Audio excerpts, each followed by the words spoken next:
ప్రపంచంలోనే ఉత్తమమైన క్రిస్మస్ బహుమతి అనే కథను మైఖేల్ మోర్పుర్గో రాశారు. ఇది రచయితకు జరిగిన వ్యక్తిగత అనుభవాన్ని తెలియజేస్తుంది.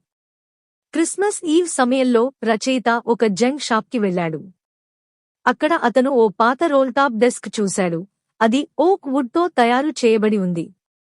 విక్రేత చెప్పిన ప్రకారం ఆ డెస్క్ 19వ శతాబ్దంలో తయారయింది.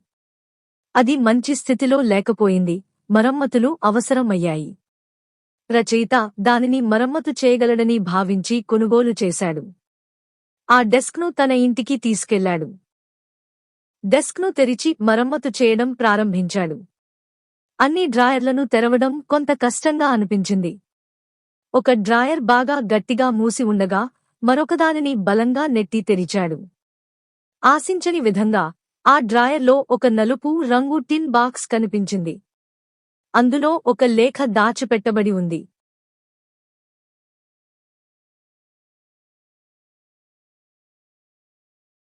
రచయిత ఆ లేఖను తీసి చదవడం ప్రారంభించాడు.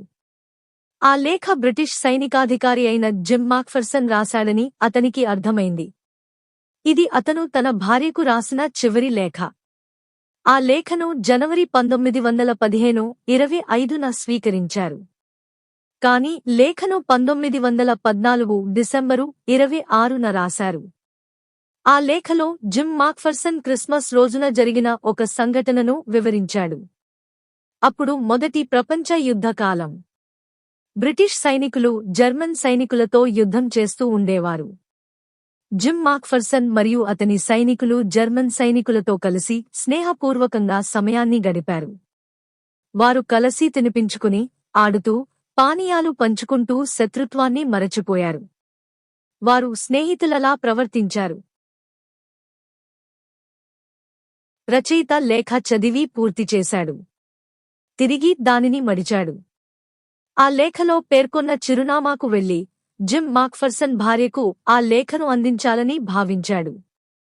కాని ఆ ఇంటి స్థితి చాలా చెత్తగా ఉండటం చూశాడు. అక్కడ ఒకరి సహాయంతో రచయితకు తెలిసింది ఏమంటే జిమ్ మాక్ఫర్సన్ భార్య ఒక నర్సింగ్ హోంలో జీవిస్తున్నారు మరియు ఆమె వయసు సుమారు 101 సంవత్సరాలు. ఆ తరువాత రచయిత ఆ హాస్పిటల్కి వెళ్లి ఆమెను వీల్ చైర్లో చూశాడు. అతను ఆమెకు ఆ లేఖను అందించాడు. ఆమె ఎంతో ఆనందించింది. రచయితను తన భర్త జిమ్ మాక్ఫర్సన్గా భావించింది. ఆమె అనుకుంది జిమ్ యుద్ధభూమి నుండి తిరిగి వచ్చాడని. ఆమె కళ్లలో ఆనందభాష్పాలు వెలుగుతూనే ఉన్నాయి. ఆమె తన భర్త గొంతును విందాలని కోరింది. అందుకే రచయిత లేఖను తన గొంతుతో చదవమని కోరింది.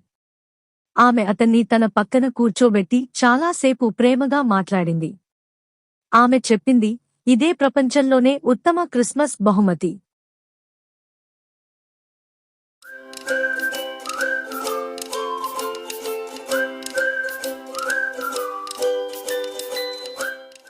ఆ తరువాత రచయిత